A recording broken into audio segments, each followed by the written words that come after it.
गाजीपुर की धरती एक बार फिर सियासी संघर्ष की गवाह बनी। समाजवादी पार्टी की प्रस्तावित समाजवादी सद्भाव साइकिल यात्रा शुरू होने से पहले ही रोक दी गई। प्रशासन ने अनुमति देने से इनकार कर दिया था। इसके बाद माहौल गर्मा गया, नारे गूंजने लगे, महिलाएं सड़क पर उतर आई और पुलिस के साथ तीखी बहस शुरू हो गई। गाजीपुर की सड़कों पर समाजवादी महिला सभा की राष्ट्रीय अध्यक्ष सीमा राजभर साइकिल लेकर निकल पड़ी। प्रशासन रोकता रहा, लेकिन उनके मजबूत इरादों के आगे हर कोशिश बेअसर साबित हुई। लोकतंत्र में आवाज को रोका जा सकता है, हौसलों को नहीं। यही संदेश आज गाजीपुर की सड़कों से पूरे प्रदेश को मिला। सपा महिला सभा की प्रदेश सचिव पुनीता सिंह खुशबू और सपा नेता सुजीत साइकिल के नेतृत्व में निकाली जाने वाली इस यात्रा को समाज में भाईचारा, महिलाओं को जागरूक करने और युवाओं को लोकतांत्रिक भागीदारी के लिए प्रेरित करने की पहल बताया गया था। लेकिन प्रशासन की रोक के बाद यह यात्रा अब राजनीतिक संघर्ष का प्रतीक बन गई। कार्यक्रम में मुख्य अतिथि के रूप में पहुंची समाजवादी पार्टी की महिला सभा के राष्ट्रीय अध्यक्ष सीमा राजभर ने मंच से भाजपा सरकार पर सीधा हमला बोला। ये पीले नाम से ही जाने जाते हैं और ये मंत्री योगी जी को कम से कम 3 दिन से फोन कर रहे हैं कि सीमा राजभर हमारे छतिये पे आके साइकिल चला लेगी, कि हम होने नहीं देंगे, योगी जी हमारा इज्जत बचा लो।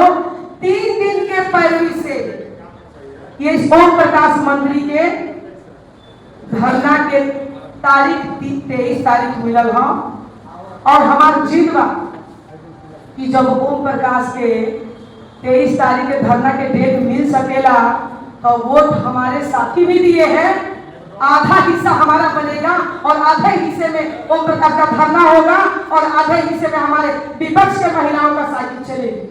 रोकना है तो रोको, जितना रोकना है, जितना प्यार करना है करो, और जेल में डालना होगा तो सीमा राजभर को डालो। उन्होंने कहा कि जब सरकार को जनता का प्यार छीनता हुआ दिखाई देने लगता है, तब वो विपक्ष की आवाज दबाने लगती है। उनका आरोप था कि प्रशासन ने कानून के आधार पर नहीं बल्कि राजनीतिक दबाव में अनुमति नहीं दी। उन्होंने कार्यकर्ताओं से कहा कि आज जरूरत डरने की नहीं बल्कि बूथ बूथ तक पहुंचकर जनता का विश्वास जीतने की है। उन्होंने 2027 के विधानसभा चुनाव का जिक्र करते हुए कार्यकर्ताओं से अभी से तैयारी में जुटने की अपील की और अखिलेश यादव को दोबारा मुख्यमंत्री बनने का संकल्प दिलाया। पुनीता सिंह खुशबू ने कहा कि यह यात्रा किसी दल विशेष के खिलाफ नहीं बल्कि समाज में सद्भाव और जागरूकता का संदेश देने के लिए थी। लेकिन दुख की बात यह है कि महिलाओं के सम्मान की बात करने वाली सरकार ने महिलाओं के नेतृत्व वाली यात्रा को ही रोक दिया। उन्होंने सवाल उठाया कि अगर शांतिपूर्ण यात्रा निकालना भी मुश्किल हो जाए तो लोकतंत्र की असली ताकत आखिर बची ही कहां है। उन्होंने ये भी कहा कि जो सरकार महिलाओं को सम्मान और सुरक्षा देने में विफल है, वह जनता के हितों की रक्षा का दावा कैसे कर सकती है। उनका कहना था कि लोकतंत्र में विरोध की आवाज को दबाना किसी भी सरकार के लिए शुभ संकेत नहीं। इधर सपा नेता सुजीत साइकिल भी मंच से खूब दहाड़े। पार्टी देशभक्त बोलती है अपने आप को, जो सरकार देशभक्तों के नाम से हर महीने कोई न कोई कार्यक्रम करवाती है, आज चंद्रशेखर आजाद जी का वही सरकार अपमान की है और यही अपमान 2027 में परिवर्तन लाएगा। उन्होंने कहा कि समाजवादी कार्यकर्ता पीछे हटने वाले नहीं हैं। उन्होंने ऐलान किया कि अगर साइकिल यात्रा की अनुमति नहीं मिलेगी तो कार्यकर्ता पद यात्रा पर निकलेंगे और गांव-गांव जाकर जनता से संवाद करेंगे। उन्होंने कहा कि लोकतांत्रिक अधिकारों की लड़ाई सड़क से सदन तक जारी रहेगी। इसी बीच जब पुलिस ने यात्रा को रोकने की कोशिश की तो बड़ी संख्या में मौजूद महिला कार्यकर्ता आक्रोशित हो गई। पुलिस और महिलाओं के बीच तीखी बहस हुई। नारों की गूंज के बीच कार्यकर्ताओं ने आगे बढ़ने का प्रयास किया। यह दृश्य वहां मौजूद लोगों के लिए सिर्फ एक राजनीतिक कार्यक्रम नहीं बल्कि अपने अधिकारों के लिए संघर्ष की तस्वीर बन गया। सपा जिला अध्यक्ष गोपाल यादव ने कार्यकर्ताओं से संयम बनाए रखने की अपील करते हुए कहा कि संघर्ष संगठन की ताकत से जीता जाता है। उन्होंने गांव-गांव जाकर लोगों से जुड़ने और पार्टी की नीतियों को जन जन तक पहुंचाने का आह्वान किया और उन्होंने कहा कि महंगाई, बेरोजगारी और कानून व्यवस्था जैसे मुद्दों पर जनता जवाब चाहती है और समाजवादी पार्टी उसी जनता की आवाज बनकर खड़ी है। इस पूरे घटनाक्रम के बाद सबसे बड़ा सवाल यही कि क्या किसी लोकतांत्रिक देश में शांतिपूर्ण राजनीतिक यात्रा के लिए भी अनुमति मिलना मुश्किल हो जाएगा? क्या विरोध की हर आवाज को प्रशासनिक आदेशों से रोका जाएगा या फिर कानून व्यवस्था बनाए रखने के लिए ऐसे फैसले जरूरी थे? इन सवालों के जवाब अलग अलग राजनीतिक दल अपने अपने तरीके से देंगे, लेकिन लोकतंत्र की असली ताकत यही है कि मतभेदों के बीच भी संवाद और शांतिपूर्ण अभिव्यक्ति का रास्ता खुला रहना चाहिए।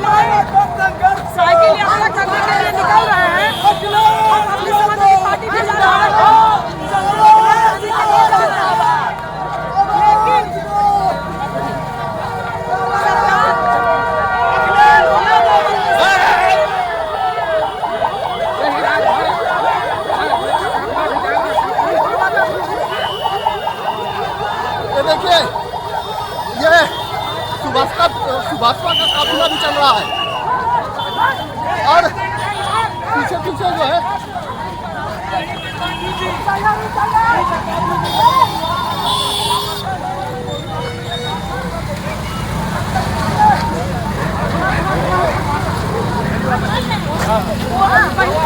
अखिलेश यादव जिंदाबाद, अखिलेश किसान जिंदाबाद, अखिलेश किसान जिंदाबाद, अखिलेश किसान जिंदाबाद।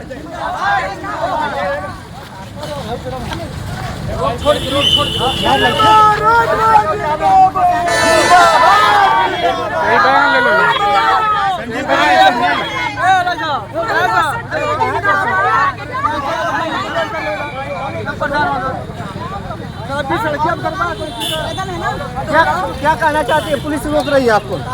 पुलिस महिलाओं से डर गई है। समाजवादी महिला सभा से भारतीय जनता पार्टी डर गई है। हम चाहते थे कि हमारी महिलाएं गाजीपुर जिले के हर एक कोने कोने में साइकिल चलाएंगी, क्योंकि सरकार पेट्रोल डीजल के दाम इतने बढ़ा दिए हैं कि हम खरीद नहीं पा रहे हैं। महंगाई चरम सीमा पर है और महंगाई से इतने हम जूझ रहे हैं, इतने हम पीड़ित हैं, तो हमने साइकिल को अपनाया है। सीमा जी, गाजीपुर से ये जो शिक्षा मंत्री है, प्रधानमंत्री को क्या संदेश देना चाहती है? शिक्षा मंत्री एकदम उन लोगों की पावर जीरो हो गई है, चाहे वो शिक्षा मंत्री हो या प्रधानमंत्री हो या मुख्यमंत्री हो, सब के सब हमारे उत्तर प्रदेश की जनता, पूरे भारत की जनता को ठगने के अलावा, प्रताड़ित करने के अलावा, फांसी पर लटक जाने के अलावा, हमारे युवाओं की जिंदगी लेने के अलावा ये भारतीय जनता पार्टी कुछ जानती नहीं है। ये भविष्य से खेलती है। ये भारतीय जनता पार्टी के लोग, भारतीय जनता पार्टी के प्रधानमंत्री जो मोदी जी है, बड़ी बड़ी बात करते हैं, 56 इंच का सीना की बात करते हैं, लेकिन जंतर मंतर पर हो रहे हमारे युवाओं का प्रदर्शन में हमारे महिलाओं को जो कपड़े फाड़ने का आदेश दिया, ये किसने दिया? ये किसका परमिशन था जो महिलाओं का जाओ और कपड़ा फाड़ो और इज्जत लूटो और हमारे युवाओं के भविष्य से खिलौड़ को लाठी चलाओ? ये किसने परमिशन दिया सरकार के लोगों को? आरएसएस के गुंडों को बिना नेम प्लेट के आरएसएस के गुंडे दिल्ली के जंतर मंतर पर हमारे छात्रों के साथ जो लाठी चार्ज किया, लात घूसों से मारा। कल की हमारी एक बेटी मरी हुई है, बताइए इसका हिसाब हमें चाहिए। हम यही लड़ाई लड़ रहे हैं, यही लड़ाई लड़ रही है समाजवादी पार्टी। छात्रों के साथ पूरा का पूरा समर्थन करती है। सीमा जी, साइकिल यात्रा का संदेश क्या देना चाहते हैं? साइकिल यात्रा का हम ये संदेश देना चाहते हैं कि हमारा चुनाव की भाई साइकिल है, हमारा आस साइकिल है, हमारा यही सहारा साइकिल है।